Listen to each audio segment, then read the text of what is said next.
Daru Pangayunan masih belum terpecahkan. Terkini, jejak terakhir Arya terlihat dalam rekaman kamera pemantau. Penyelidikan kasus kematian diplomat muda Kementerian Luar Negeri Arya Daru Pangayunan masih berlanjut. Dalam rekaman kamera pemantau atau CCTV terlihat momen terakhir Arya yang masuk ke dalam kamar indekosnya pada Senin malam sebelum ditemukan tewas pada Selasa pagi. Senin malam korban terlihat seorang diri baru kembali ke kamar indekosnya. Tak berselang lama, Arya kembali keluar kamar membawa sebuah kantong plastik hitam diduga hendak membuang sampah. Setelah itu, korban kembali masuk ke kamar. Selasa pagi, dua pria di depan kamar korban mencoba menelpon dan beberapa kali mengetuk pintu kamar untuk mengecek keberadaan korban. Karena korban tak kunjung menjawab, salah satu pria yang diduga penjaga indekos berusaha membuka kamar menggunakan kunci cadangan. Namun tak berhasil, hingga akhirnya mencongkel jendela lalu membuka pintu dari dalam kamar. Polisi menyebut kamar korban dibuka setelah sang istri yang berada di Yogyakarta menghubungi penjaga indekos sebab korban tak bisa dihubungi. Untuk memecahkan kasus ini, polisi bahkan kembali melakukan olah tempat kejadian perkara pada Rabu. Dalam olah TKP lanjutan ini, polisi melakukan proses identifikasi terhadap sejumlah barang milik korban di kamar indekosnya. Selain memeriksa CCTV, polisi juga masih menunggu hasil otopsi untuk mengetahui penyebab kematian korban. Polisi juga akan memeriksa sidik jari yang ditemukan pada lakban yang melilit kepala korban.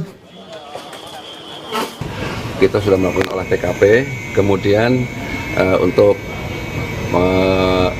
lebih memantapkan lagi olah TKP, barusan dari tim Pusdin Mabes Polri untuk membantu kita untuk membuat lebih terang apakah ini korban ini benar-benar meninggal karena apa gitu kan. Nah, sementara prosesnya masih dalam proses penyelidikan. Polisi kini telah memeriksa 5 orang saksi, antara lain istri korban, penjaga kos, tetangga kos korban, dan rekan korban. Tim Liputan, Kompas TV. Untuk membahas lebih dalam terkait kasus tewasnya diplomat muda di kamar indekosnya, kita akan berdiskusi dengan mantan Kabares Krim Polri, Komjen Purnawirawan Susno Duaji. Selamat malam, Pak Susno. Selamat malam, Mas Rahmat Ibrahim. Selamat malam para pemirsa. Baik, ini banyak yang menantikan teka-teki kasus kematian diplomat muda Arya Daru ini. Rekaman CCTV ada 2 orang yang mendobrak, yang membuka pintu kamar kos korban. Apa yang bisa Anda lihat? Karena kok tampaknya tidak kaget ketika membuka pintu kamar, tapi ada korban di situ. Baik, jadi dalam kasus meninggalnya seseorang itu ada satu meninggal karena wajar, sakit misalnya karena sudah tua. Yang kedua, meninggal karena tidak wajar.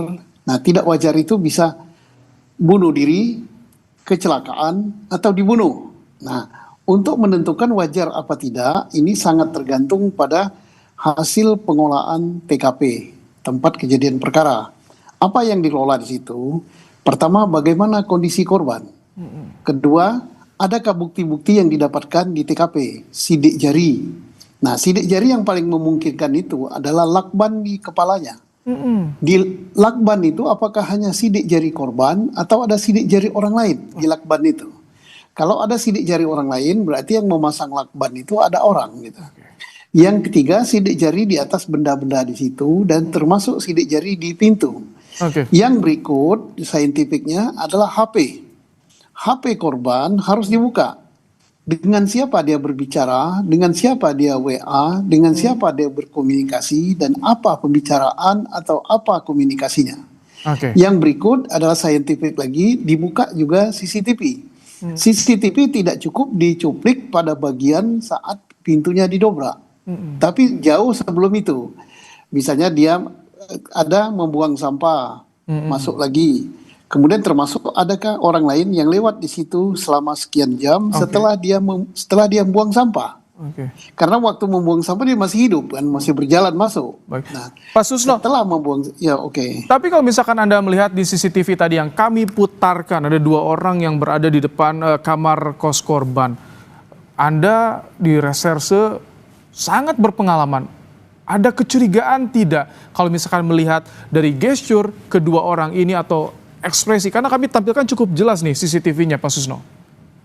Setiap orang yang paling berdekatan dengan korban sebelum korban meninggal itu semuanya harus dicurigai, walaupun kita tidak boleh memvonis bahwa dialah pelakunya, tetapi harus dicurigai. Nah, kecurigaan itu nantinya bisa dibuktikan dengan hasil pemeriksaan, hasil penyelidikan. Diperiksanya apa saja? Jawaban atas pertanyaan-pertanyaan yang dilemparkan. Kemudian yang berikut adalah kalau serse yang berpengalaman, dia akan membaca gerak tubuh, cara berbicara, sikap, dan sebagainya. Insya Allah saya yakin ini bisa terungkap gitu ya. Kenapa bisa terungkap?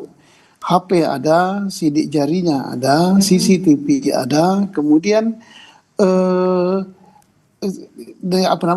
nanti hasil-hasil pemeriksaan lain termasuk dari istri, dari saksi yang mengetahui, saksi yang mendobrak dan sebagainya, insya Allah bisa terungkap. Kalau menurut Anda ini yang bikin agak tantangan, bikin lama apa ini 2 hari kan kalau misalkan CCTV, ada sidik jari, ada juga di lakban. HP secara digital bisa di track juga bagaimana histori percakapan terakhir, Pak Susno. Ya, tidak kalah penting adalah hasil daripada pemeriksaan otopsi.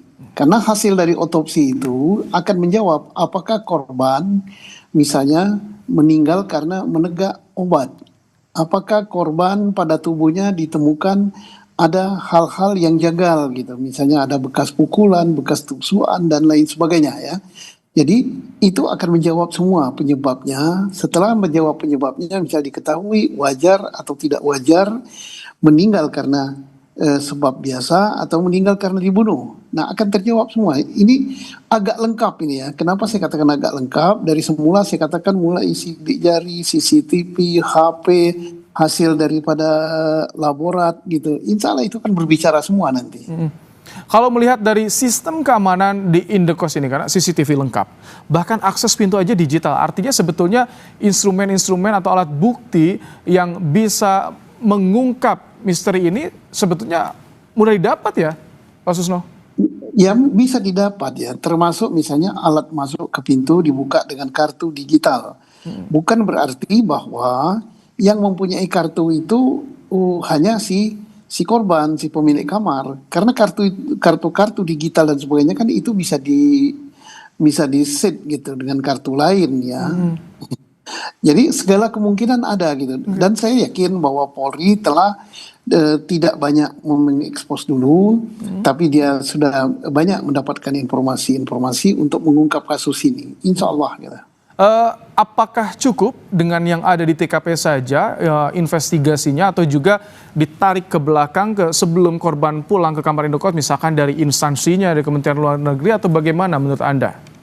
Semua, tidak cukup hanya yang di situ saja. Karena kemeninggalan seseorang itu kalau meninggalnya tidak wajar karena dibunuh taruhlah, pasti ada sebabnya. Sebabnya bisa sebab ekonomi karena dirampok atau dicuri barangnya, bisa sebab dendam, bisa sebab karena asmara, bisa sebab karena persaingan. Nah, itu harus diungkap. Nah, untuk mengungkap itu ya mulai teman terdekat di kantor, atasannya, teman-temannya yang lain, kemudian termasuk istrinya juga. Karena biasanya istri tempatnya menyampaikan suatu keluhan gitu kan. Dari situ bisa diungkap. Saya yakin Polri telah memeriksa semua dan mana yang paling memungkinkan dari sekian praduga. Gitu. Oke, baik. Terima kasih Komjen Purnawirawan Susno Duaji, mantan Kabar Eskrim Polri, telah menyampaikan pandangannya soal kasus ini di program Kompas Malam hari ini. Terima kasih, Pak Susno. Terima kasih Mas Rahmat. Selamat malam, pemirsa. Selamat.